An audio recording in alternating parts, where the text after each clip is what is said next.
Bom dia a todos. Eu cumprimento a pessoa do conselheiro, que preside a Comissão de Defesa dos Direitos Fundamentais. Cumprimento a pessoa do Dr. Lauro, também conselheiro dessa casa. Cumprimento os demais.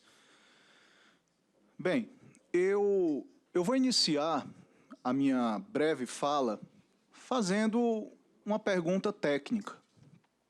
Uma pergunta técnica. Eu considero que as perguntas certas, elas podem nos levar, talvez, às respostas corretas. Algo mais ou menos como a maiêutica de Sócrates. A primeira pergunta que eu tenho para fazer é: ao regulamentar o direito constitucional à liberdade de expressão, essa regulamentação traduz ou não traduz uma restrição? Essa é a primeira pergunta que tem que ser feita. A ilustre colega da Ordem dos Advogados do Brasil opinou que não exatamente. Alguns colegas expuseram que esta regulamentação seria para aclarar os mandamentos da lei e da Constituição. Alguns entendem que essa regulamentação traria previsibilidade, calculabilidade. Mas a primeira pergunta que tem que ser feita é se regulamentar o direito constitucional à liberdade de expressão implica ou não a restrição a esse direito. A resposta é: implica. Segundo Virgílio Afonso da Silva, da USP, a regulamentação de um direito fundamental, na sua essência, ela traduz uma restrição a direito fundamental. Afinal, aquilo que não está regulamentado estaria de fora.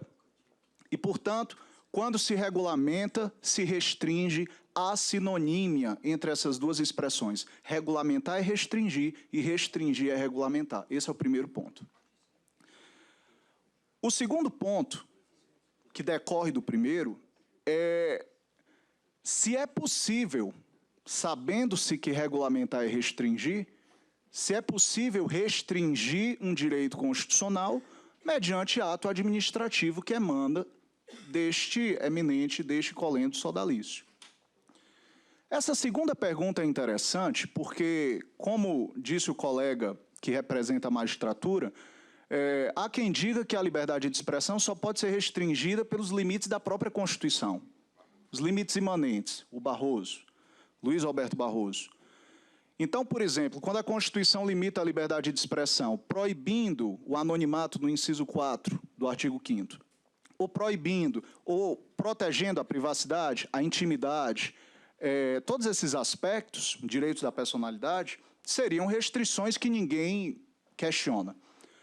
Agora, para além das restrições da Constituição, hoje se admite, sim, que a lei também restringe a liberdade de expressão.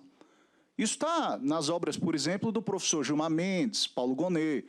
A liberdade de expressão, como ensinaria o Ingo Sarlet, ela é um direito constitucional. E se ela é um direito constitucional, só há duas maneiras de ter um ponto de contato com ela. O primeiro é a própria Constituição restringir-se. O segundo é a lei restringir. Daí Gilmar Mendes e Paulo Gonet falar em restrição mediata ou imediata.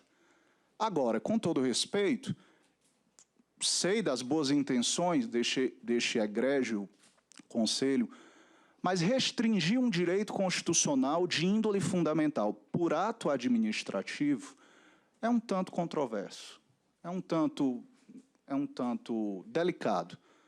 Seria quase como um balé em um campo minado, porque não é fácil, é uma tarefa desafiadora, pretensiosa. Então, esse é o segundo aspecto, essa é a segunda pergunta, né?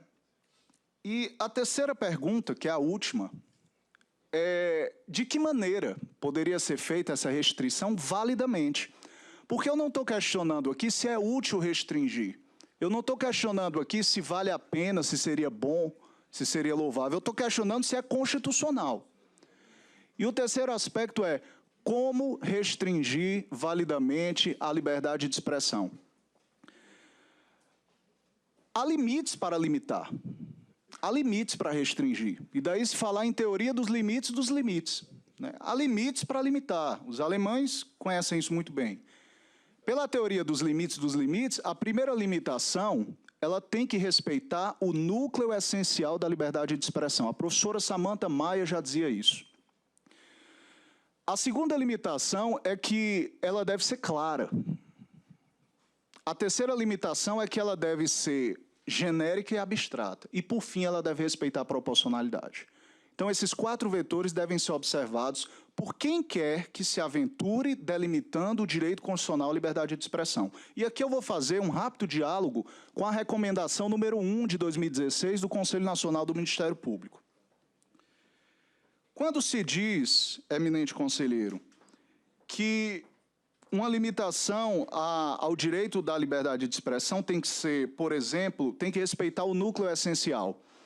Aqui me preocupa porque a lei orgânica, a nossa lei orgânica, a LOMP, Lei Orgânica Nacional do Ministério Público, a lei número 8625/93, ela estabelece que a investidura no cargo de promotor de justiça exige o pleno gozo dos direitos políticos.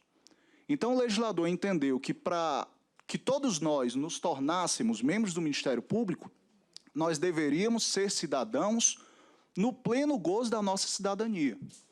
É paradoxal que nós ingressemos em uma instituição que exige de nós cidadania, nos colocar numa posição de cidadania de segunda categoria. Esse é o primeiro aspecto. E aqui, eu podia lembrar as palavras de Aristóteles quando disse que o homem é um animal político. O homem é um animal político, por excelência. E ele diz que só não é um animal político quem é uma divindade, que não consegue viver em sociedade, ou é tão vil que não vive em sociedade. O promotor é um ser humano. Ele não é nem uma coisa nem outra. De modo que somos políticos.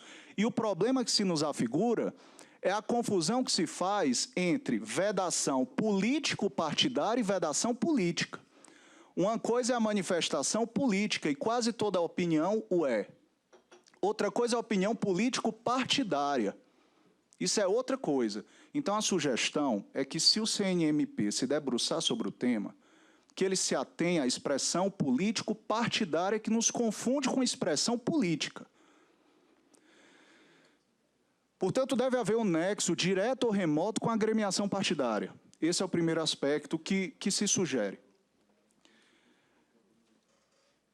Quanto à clareza, a recomendação número 1 de 2016 da ilustre Corregedoria Nacional, ela também padece de falta de clareza. Eu posso dar um exemplo muito fácil. A recomendação, se a minha memória não me trai, no inciso 13, penso que no inciso 13 da recomendação número 1 de 2016, está dito que o promotor de justiça não pode postar nas suas redes sociais nenhum conteúdo que possa ser percebido como discriminatório.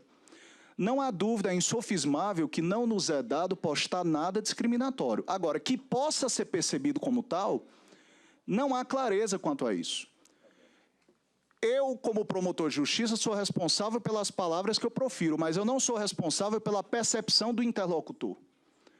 Então, a recomendação não foi clara nesse aspecto. Poderia ser aprimorada. Poderia ser aprimorada. E aqui é uma sugestão da CONAMP nesse aspecto. Avançando, já prestes a concluir, eu não tenho nenhum comentário sobre o caráter genérico e abstrato, mas eu vou concluir falando do princípio da proporcionalidade. Nós temos, segundo, pelo menos no Brasil, não é assim em todos os países do mundo, mas no Brasil, geralmente a gente segue aquele método trifásico do Alex, adequação, necessidade, proporcionalidade em sentido estrito. Tudo bem, talvez emudecer promotores de justiça seja adequado para preservar a honorabilidade da instituição. Quando eu digo adequado, digo que esse fim pode ser proposto, pode ser alcançado. Mas não é o meio menos gravoso. Não é o menor sacrifício para alcançar esse fim. O colega, por exemplo, falou que as corregedorias estaduais poderiam inibir esse movimento de ascensão que traz casos desse tipo a este sodalício. Então, as corregedorias estaduais poderiam, impondo-se um sacrifício muito menor à liberdade de expressão, exercer um controle mais criterioso quanto a esses aspectos que têm chegado até aqui. Eu entendo que esses casos tão recorrentes aqui são muito mais fruto da falta de freios inibitórios do que de norma. Porque, ao contrário do que disse a ilustre colega, com a devida vênia, não se permite que se xingue alguém no Brasil. É crime de calúnia. É crime de injúria, é crime de difamação. Então, a norma penal ela já existe. Por que o ato administrativo é mais dissuasório do que a norma penal? Será que o problema não é a falta de freio inibitório, a falta de bom senso e não a falta de norma que intimide a conduta? Então, o Ministério Público não, a CONAMP entende que o segundo elemento do princípio da proporcionalidade, que é a necessidade, ele não se verifica. Porque esse sacrifício, ele é desnecessário. Nós estaríamos emudecendo mais de 16 mil promotores e procuradores para alcançar um fim colimado, que é louvável. Entendemos que o CNMP está com as melhores intenções, o CNMP está de parabéns de franquear a voz e a vez, pluralizando o debate, a sociedade civil e as entidades representativas, mas me parece que os fins, nesse caso, não justificariam os meios. Então, eu concluo dizendo, não vou nem analisar o terceiro elemento da proporcionalidade, porque eles são prejudiciais, mas eu concluo dizendo que a liberdade de expressão não é absoluta. A Suprema Corte tinha um justice chamado Oliver Holmes, que talvez tenha sido o maior defensor da liberdade de expressão no mundo. O nosso Oliver Holmes aqui se chama Carlos Aires Brito, e talvez Carmen Lúcia. Mas nem ele entendia que a liberdade de expressão era absoluta. Nem ele. Ele dizia, olha, ninguém vai defender a possibilidade de gritar fogo alarmando falsamente um incêndio. Nem ele, que defende a liberdade de expressão, defende uma liberdade de expressão absoluta. Não é absoluta. A questão que se nos afigura é de que maneira relativizá-la. E certamente um ato administrativo não é a melhor. A recomendação número 1 de 2016 não foi, com o devido respeito, uma estreia exitosa, pelo que a CONAMP sugere, inclusive, a sua revogação. Muito obrigado.